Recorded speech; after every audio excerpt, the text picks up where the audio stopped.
مظلوم اہل غزہ پر اسرائیل کے جنگی جرائم کا سلسلہ جاری و ساری ہے۔ اس وقت تک غزہ کے تقریباً 25,000 کے قریب مسلمان شہید ہو چکے ہیں، جن میں 8,000 بچے اور 7,000 خواتین شامل ہیں۔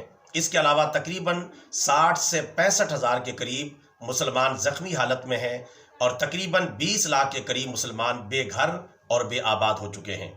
لیکن مسلم امہ کوئی مرکزی اور بڑا کردار ادا نہیں کر سکی۔ OIC اور عرب لیگ بھی کوئی واضح پیغام دہشت گرد ریاست اسرائیل کو نہیں دے سکی۔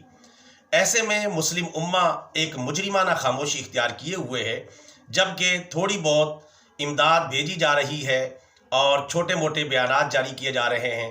اخلاقی، سفارتی اور دیگر غیر فوجی امداد معمولی مقدار میں بھیجی جا رہی ہے، لیکن جتنی اہل غزہ کی فوجی اور غیر فوجی ضروریات ہیں ان کو پورا نہیں کیا جا رہا، اور جتنی مسلم امہ مدد کر رہی ہے اتنی تو کافر ممالک بھی غزہ کے مسلمانوں سے ہمدردی رکھتے ہیں۔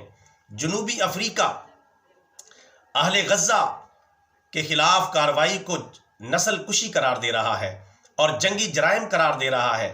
مسلم امہ وہ نہ کر سکی جو جنوبی افریقہ نے کر دکھایا، حالانکہ جنوبی افریقہ ایک کافر ملک ہے اور اس کا صدر بھی ایک کافر ہے۔ عالمی میڈیا کی آج کی رپورٹ کے مطابق جنوبی افریقہ نے بین الاقوامی عدالت میں اسرائیل کے خلاف جنگی جرائم کا مقدمہ دائر کر دیا ہے، اور اب اسرائیل کے خلاف اس بین الاقوامی عدالت میں اسرائیل کے خلاف جنگی جرائم کی سماعت 11 اور 12 جنوری کو ہوگی۔ اس حوالے سے جنوبی افریقی اہلکار نے بتایا کہ جنوبی افریقہ کی نمائندگی کرنے والے وکلاء سماعت کی تیاری کر رہے ہیں۔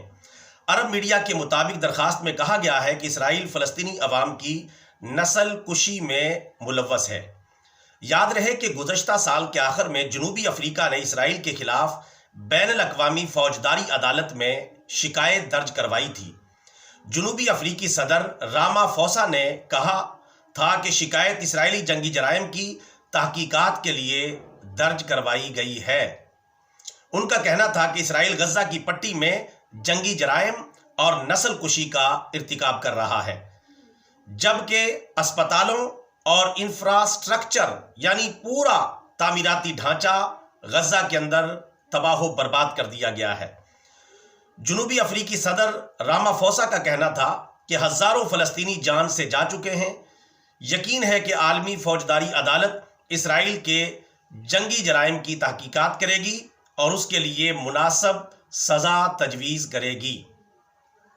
ایک کافر ملک کے کافر سربراہ نے جنگی جرائم کا مقدمہ اسرائیل کے خلاف عالمی عدالت میں دائر کر دیا ہے، لیکن مسلم امہ اتنا بھی نہیں کر سکی جتنا ایک کافر ملک کا کافر سربراہ کر رہا ہے، یعنی وہ بھی اہل غزہ کی مظلومیت پر تڑپ اٹھا ہے اور اس نے اسرائیل کے خلاف نسل کشی اور جنگی جرائم کا مقدمہ عالمی فوجداری عدالت میں دائر کیا ہے، لیکن مسلم امہ اتنا بھی نہ کر سکی، جس سے کلیجہ چھلنی چھلنی ہو جاتا ہے۔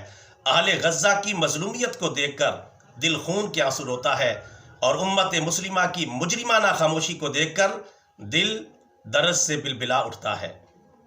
آہ اے مسلم حکمرانوں، تم سے اتنا بھی نہ ہو سکا۔ ویڈیو پیغام اچھا لگا ہے لائک کریں، شیئر کریں، چینل کو سبسکرائب کر لیں تاکہ اگلی ویڈیو میں دوبارہ ملاقات ہو سکے۔ جزاک اللہ خیرا۔